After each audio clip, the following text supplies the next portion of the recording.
If you're familiar with the Replace Component tool, you probably also use Replace Mate entities to attempt to automatically reattach the old mates to the new component. SOLIDWORKS has made a few changes to make the mate replacement process even more convenient for you. Now I want to replace this plate with a new component. I'll right-click on it and select Replace Components. Next, I'll click the Browse button to choose the new replacement part. Once it's highlighted, I'll click Open.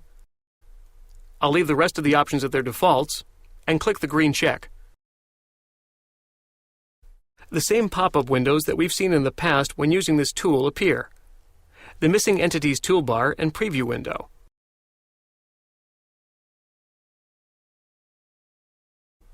In the Property Manager, there's now an option to Defer Update.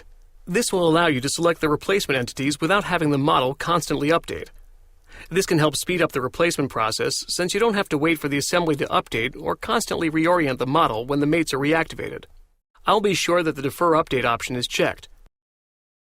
And I can simply click through the mates while selecting the replacement geometry.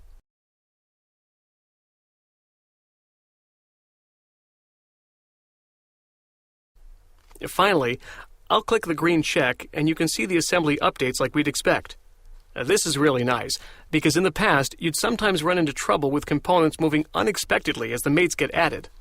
So, we just replaced a component. But what if I only wanted to replace a single mate entity?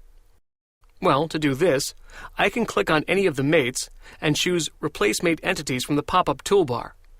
When I do, now the Mate Entities Property Manager appears, as well as the Missing Entities pop-up toolbar.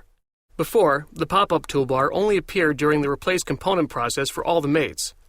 You can now use the toolbar for a single mate or mate group, allowing you to quickly rebuild the mates, even after you close the Replace Components Property Manager.